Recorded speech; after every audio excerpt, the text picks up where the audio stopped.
నమస్కారం ACT9 news కు స్వాగతం.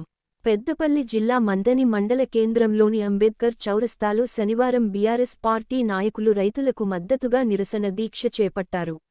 ఈ సందర్భంగా తెలంగాణలో సాగునీరు అందకుండా ఎండిపోయిన పంటలకు ఎకరాకు 25,000 రూపాయలు నష్ట పరిహారంగా చెల్లించాలని పెద్దపల్లి జిల్లా పరిషత్ చైర్మన్ పుట్ట మధుకర్ డిమాండ్ చేశారు. కాంగ్రెస్ ప్రభుత్వం రైతులకు 2 లక్షల రుణమాఫీతో పాటు 6 గ్యారంటీలను వెంటనే అమలు చేయాలని ఆయన కోరారు. కేసీఆర్ గారి పిలుపు మేరకు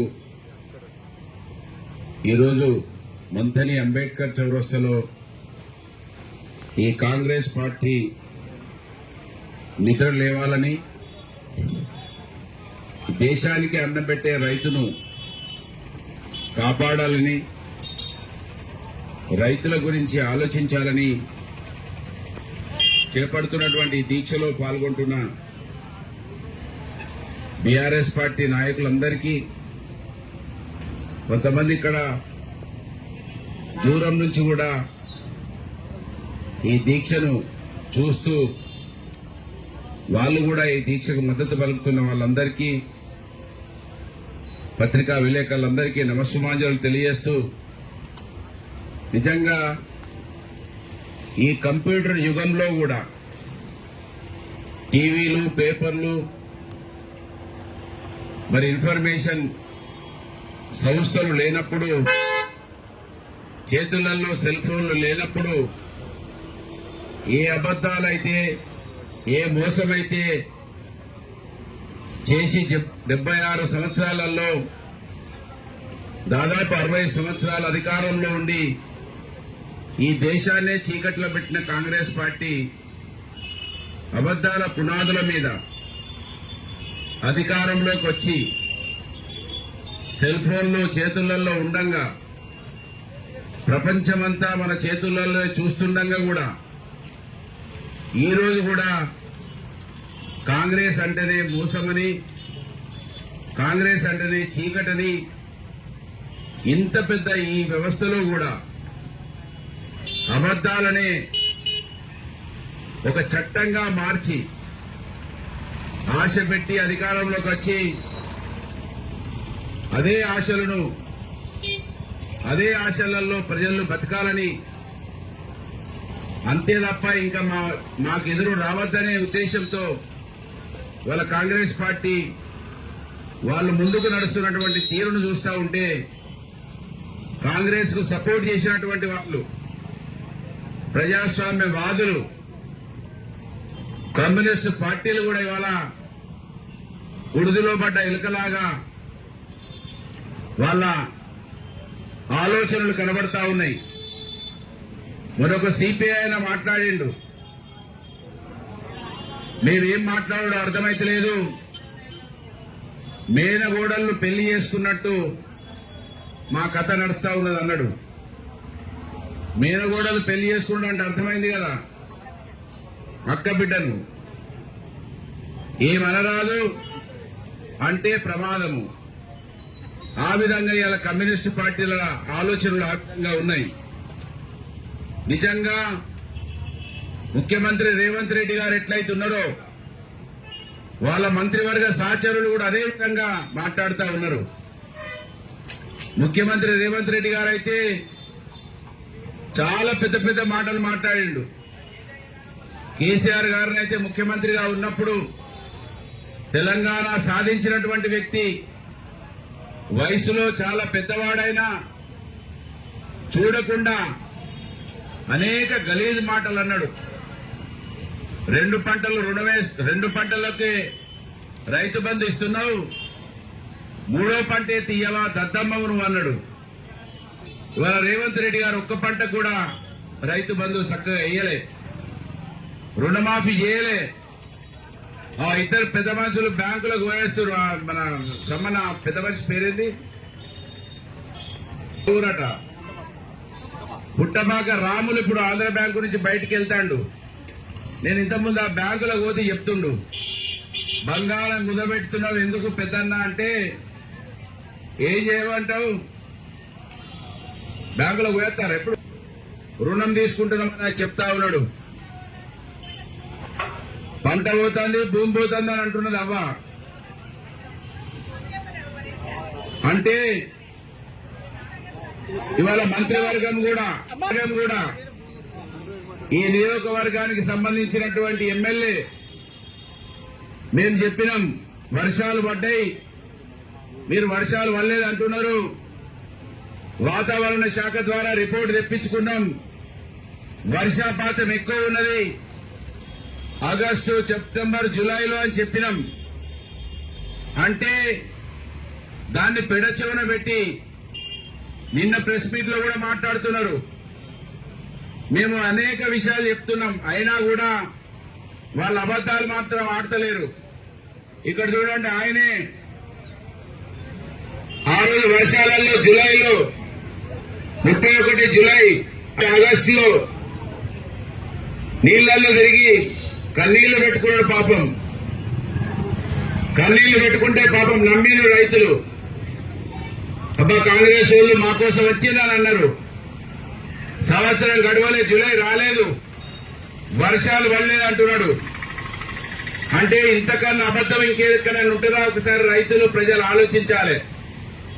జులైలో, ఆగస్టులో పెద్ద ఎత్తున వర్షాలు పడ్డాయి.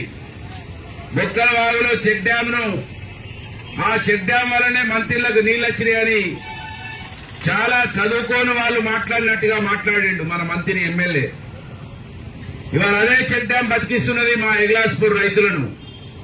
పైపులు పెట్టి నీళ్లు కిందికి పంపించుకుంటున్నారు నీళ్లు. అంటే గంత చిన్నగా చెక్ డ్యాంలు ఏ విధంగా ఉపయోగపడతాయి అనేది కూడా సోయి లేకుండా మాట్లాడారు ప్రతిపక్షంలో ఉన్నప్పుడు. కడియం ప్రాజెక్టు గేట్ల మించెల్లి నీళ్లు వచ్చినాయి, అనేక ఊర్లలో నీళ్లు వచ్చినాయి. మోరంచ వాగు దిగిపోయి ఓడేడు నుంచి మొదలుకుంటే కింది దాకా మొత్తం పొలాలు కోసుకపోయినాయి. వర్షాలు వల్లేదంటున్నారు.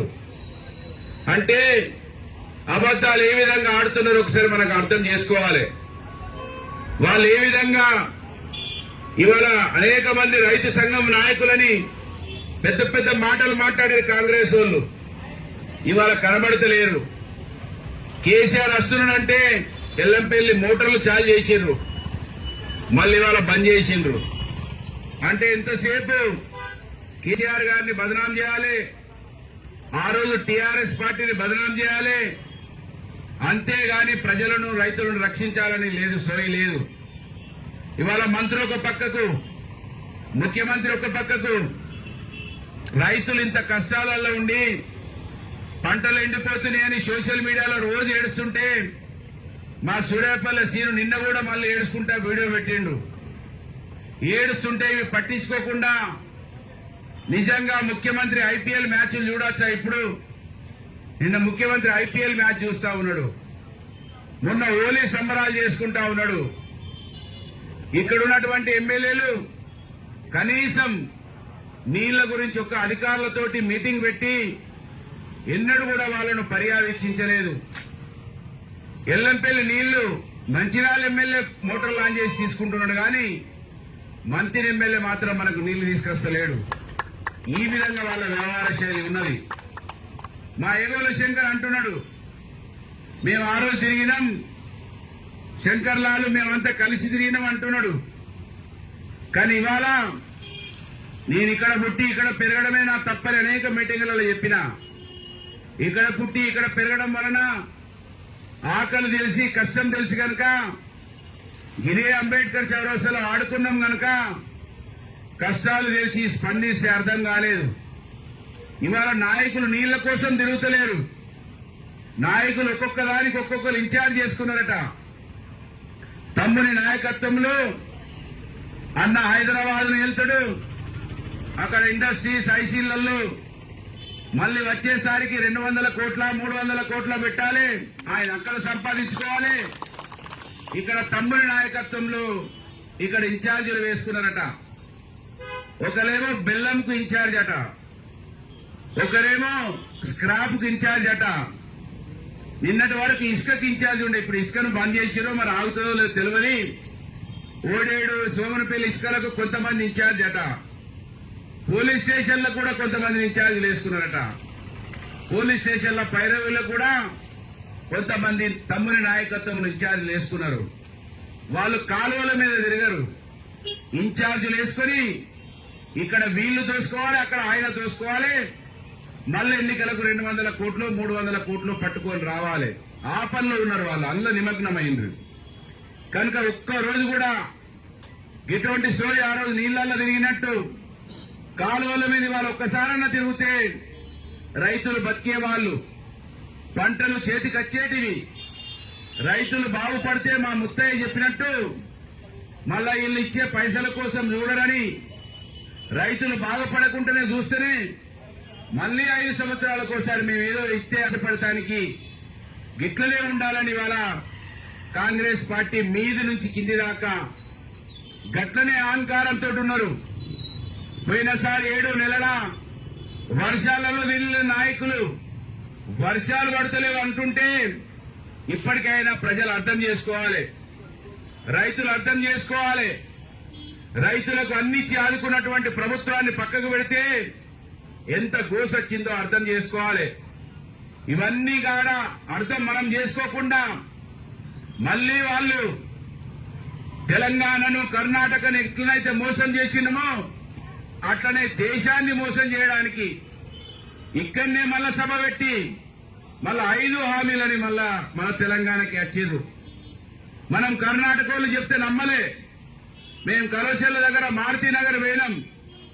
మారుతినగర్ పోతే వాళ్ళు చెప్పింది అక్కడ రైతులు కర్ణాటక నుంచి ఫోన్లు వస్తున్నాయి,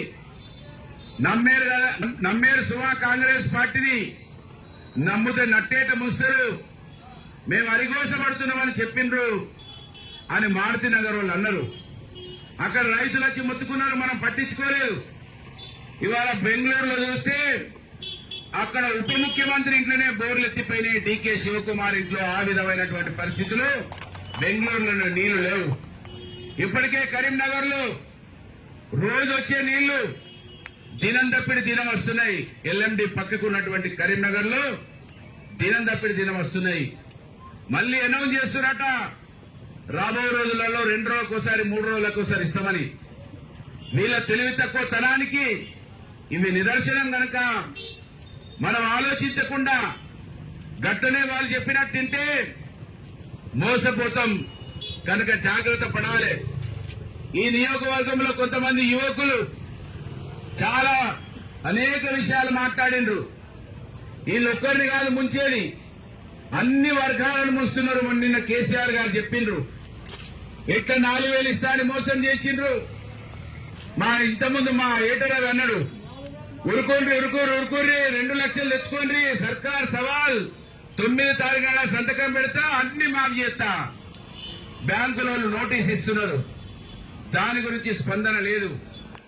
అంతేకాకుండా ఇవాళ పెన్షన్ పాపం 4,000 ఇస్తామన్నారు. ఒక్కొక్క కుటుంబానికి ఇప్పటి వరకే దాదాపు 16,000 రూపాయలు టోకర కొట్టిండ్రు. వాళ్ళ గదే 2,000 ఇస్తున్నారు. ఇంటికి ఇద్దరికి ఇస్తామన్నారు. విద్యార్థులు, మధ్యతరగతి కుటుంబాల వాళ్లే DSC exams, TET exams, group 1 exams చాలా దయనీయమైన పరిస్థితిలో ఉంటారు. ఆ రోజు మన బీఆర్ఎస్ పార్టీ ప్రభుత్వం ఉన్నప్పుడు టెట్ ఎగ్జామ్ కావచ్చు, గ్రూప్ 1 ఎగ్జామ్ కావచ్చు, 200 నుంచి 400 ఉండే రెండింటికి. కానీ వాళ్ళ రెండింటికి ఈ కాంగ్రెస్ రాగానే మేనిఫెస్టోలో కూడా పెట్టారు. అక్కడ మేనిఫెస్టోలో కూడా పెట్టిండ్రు. మేనిఫెస్టోలో కూడా పెట్టి మేము ₹1 లేకుండా పరీక్షలు రాయనిస్తామన్నారు. మేనిఫెస్టోలో పెట్టిండ్రు. పెద్ద పెద్ద టీవీ అడ్వర్టైజ్మెంట్లు వేసుకున్నారు, పేపర్ అడ్వర్టైజ్మెంట్లు వేసుకున్నారు. పేపర్ అడ్వర్టైజ్మెంట్లలో కూడా మేము ₹1 తీసుకోమన్నారు. ఇలా విద్యార్థులు ఆలోచించుకోవాలి, విద్యార్థులు గమనించాలి, వాళ్ళ తల్లిదండ్రులు గమనించాలి.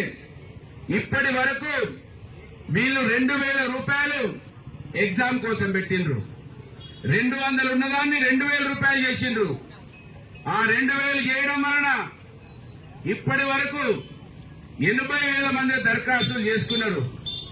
పోయినసారి చూస్తే దాదాపు 4 లక్షల మంది దరఖాస్తులు చేసుకున్నారు. అంటే ఈ రేట్ ఎక్కువ పెరగడం వలన 3 లక్షల మంది పిల్లలు దాదాపు దరఖాస్తు చేసుకోలేకపోతున్నారు.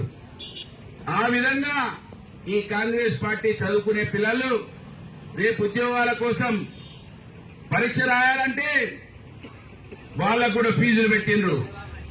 అంటే మేనిఫెస్టోను పూర్తిగా తుంగలోకి దొక్కుతున్నటువంటి ప్రభుత్వం ఈ కాంగ్రెస్ పార్టీ ప్రభుత్వం. మరీ ముఖ్యంగా రేవంత్ రెడ్డి గారు పెద్ద పెద్ద మాటలు, ఒక్కొక్క మాట వింటుంటే అబ్బాయి ఈయన మన కోసమే పుట్టిండనే విధంగా ఆ విధంగా మాట్లాడిండు. ఇవాళ ఏమంటున్నది, ఈయన మనల్ని సరదానికే పుట్టిండనే విధంగా ఇవాళ వ్యవహార శైలి కనబడతా ఉన్నది రేవంత్ రెడ్డి గారిది, వాళ్ళ మంత్రివర్గ సహచరులది. వాళ్ళ మంత్రివర్గం అయితే అసలు ప్రజల ఓట్లతో గెలిచిండ్రా, రైతులతో ఓట్లతో గెలిచిండ్రా, లేకపోతే ఆకాశం నుంచి ఊడిపడ్డరా అన్నట్టే ఉంటున్నారు వాళ్ళు. ఇంకా బహు మాట్లాడుతున్నారు. ఇంటికా నుంచి బయటకు వస్తుంటే ఒక రైతు వచ్చి కరెంటుకి ఇబ్బంది అవుతున్నది, ఇప్పుడు కరెంటుకి ఏమైనా ఇబ్బంది అయితే చచ్చిపోతా మగన్ ఒకసారి ఏతోటి మాట్లాడమని ఒక రైతు ఇంటికాడ బయటికి వెళ్తుంటే ఆ విధమైనటువంటి పరిస్థితులు గ్రామాలలో ఉన్నాయి. రైతులు అవి కోసపడుతున్నారు, ప్రజలు కోసపడుతున్నారు. మొన్న కవంపల్లికి పోయి పెళ్లి మానేట్లంటున్నారట, పొక్క తాగుతున్నారా పాపం. ఇక్కడ ఒక పొక్క తాగితే మళ్ళా 4 గంటల మళ్ళొక్క దగ్గర కదా వాళ్ళ ఎత్తిపోతుంది బోర్లు, ఇవి పట్టించుకుంటలేరు. ఇంకా హైదరాబాద్ లో కూర్చొని మా అంత సిపాయిలు లేరని జలసాలు చేస్తూ ఎక్కడ డబ్బులు ఐటీ రంగంలో ఎక్కడ డబ్బులు వస్తాయి, మంత్రిలో మీరంతా ఇసుక కాను, బెల్లం వ్యాపారుల కాను, పోలీస్ స్టేషన్ల కాడ పైరవులు చేసి మీరు సంపాదించుకొని ఇవాళ కాంగ్రెస్ పార్టీ వ్యవహారం కనబడతా ఉన్నది. కనుక మంత్రినోళ్ళు ఇప్పటికైనా ఆలోచించాలి, తెలంగాణ రాష్ట్ర రైతులు ఆలోచించాలి. ఇదే కాంగ్రెస్ ను మనం నిలదీయకుండా ఉంటే మళ్ళీ 20 సంవత్సరాలు చెప్పినా మనం చూసిన ఊళ్ళల్లో తెలంగాణలో ఏ ఊర్లో చూడడం లేము. చెరువులు బాగా ఎక్కువ వర్షపాతమై ఎప్పుడైనా గండి పడితే ఇసుక బత్తాలు వేసుకొని రైతుల పంటల పొలాలను కాపాడుకున్నాం. కాళేశ్వరం కాడ ఒక పిల్లర్ పోతే దాన్ని బూచిగా చూపించి 1000 ఎకరాలను ఎండబెడుతున్నారు. ముసులేని కాంగ్రెస్ వాళ్ళు అక్కడ సిమెంట్ ఇసుక బస్తాలు కూడా వేసి నీళ్లు ఆపే అవకాశం. ఎందుకు ఆపుతారంటే ఒక ఆయన చెప్తున్నాడు, రైతు అన్నా నీళ్లు ఆపితే వడ్లు వండుతాయి, వడ్లు వండితే అవి కొనాలి, అవి కొంటే మళ్ళా దానికి గిట్టుబాటు ధర ఇవ్వాలి. ఆ తర్వాత అసలు పంటలైనా పెడితే వెళ్ళిపోతుంది కదా అని ఆదిని కోసం ఆలోచిస్తున్నారు ఈ కాంగ్రెస్ పార్టీ వాళ్ళు. ఇంకా సిగ్గు లేకుండా మాట్లాడుతున్నారు పెద్ద పెద్ద మాటలు, సిపాయి మాటలు. అసలు చెప్తున్నారా లేదా అనేది అర్థమైతలేదు.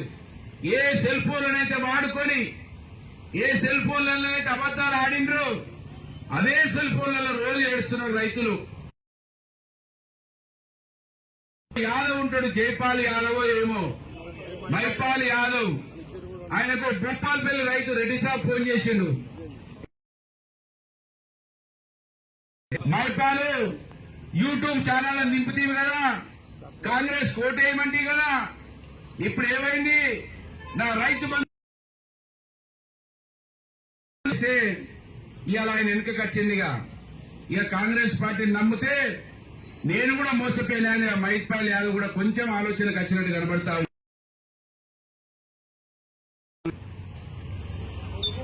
కనుక ఇవాళ కాంగ్రెస్ పార్టీ నిజంగా ఇటనే మనం చూస్తూ ఊరుకుంటే ఈ రాష్ట్రంలో అందరి చావులకు కారణమైతుంది. ఇప్పటి 280 మంది రైతులు మన లిస్ట్ ఇచ్చింది 200 పైచీలకు రైతుల చావులకు కారణమైంది కాంగ్రెస్ పార్టీ. చాలా ఇబ్బందుల ద్వారా ఈ కాంగ్రెస్ పార్టీని డిమాండ్ చేస్తున్నాం. చనిపోయిన రైతులకు 25 లక్షల రూపాయల వెంటనే రైతుకి రుణమాఫీ చేయాలని ఈ వేదిక నుంచి కాంగ్రెస్ పార్టీని డిమాండ్ చేస్తున్నాం. అంతేకాకుండా రేపు ఏదైతే కళ్ళాలకు వడ్లు బోనస్ ఇవ్వాలని డిమాండ్ చేస్తున్నాం. అయితే ఈ పుణ్య నీళ్లు ఇస్తామని చెప్పి ఇవ్వకుండా పుణ్యాన ఎండిపోయినటువంటి పంటలకి 25,000 రూపాయల ఎకరానికి డిమాండ్ చేస్తున్నాం. అంతేకాకుండా నీళ్ళు ఇచ్చినట్టే ఇచ్చి ఆపేసిరు అక్కడ గుండారం కాడ. ఇంకా 2-3 రోజులు ఇవ్వాలి. మళ్ళా చేసుకున్నారు. అవి బతకాలంటే మళ్ళీ నీళ్లు ఇవ్వాలని ఈ వేదిక నుంచి డిమాండ్ చేస్తున్నాం. కనుక ఎప్పటికైనా పోలీసులను పెట్టుకొని కేసులు పెట్టమని భయపెట్టించి మా గొంతులు నొక్కాలని చూస్తున్నటువంటి కాంగ్రెస్ వాళ్ళకి మీ తాటాకు చప్పుళ్లకు భయపడేది బీఆర్ఎస్ పార్టీ అని ఈ సందర్భంగా ఈ వేదిక నుంచి డిమాండ్ చేస్తున్నాం. ఆ రోజు కూడా మందు బస్తాలు కావాలని, ఆ రోజు కూడా కరెంటు కావాలంటే మా మీద రౌడీ షీట్లు కూడా పెట్టి, కానీ మేం మర్చిపోతాం. ఈ దొంగ చేష్టలు, మీ అరాచకాలు ఏ విధంగా మీరు పోలీసులు వాడుకుంటారో మాకు తెలియదా? కనుక మాకు తెలుసు అవి. ఇప్పుడే కొత్తగా వచ్చిన పోలీసులు ఉంటే అర్థం కావాలని మేము ఊరుకుంటున్నాం కావచ్చు. అన్యాయంగా ఇంకొక ప్రెస్ మీట్ లో తర్వాత చెప్తాం ఏ విధంగా పోలీస్ స్టేషన్లకు పిలుస్తున్నారు మా వాళ్ళను భయపెట్టించే ఉంటాం. మా వాళ్ళు ఎవరికైనా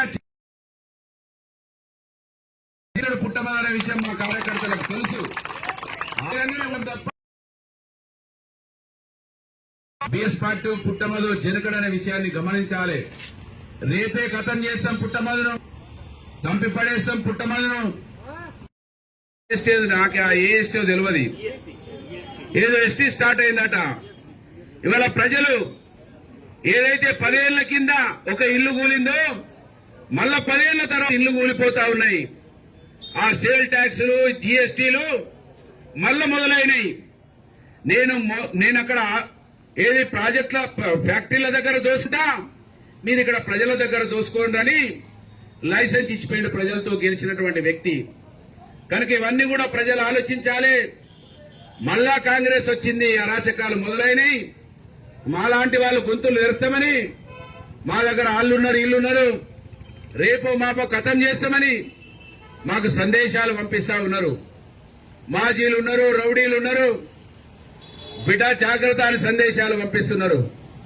పుట్టమదు బయటికి వెళ్ళినాడే 2007లోనే డిసైడ్ అయిండు, ఏ రోజైనా గంగకాడ కాలిపోడు ఖాయం, ఈ తాటాకు చప్పుళ్లకు భయపడమనే విషయం ఆ రోజే సందేశం ఇచ్చినాం.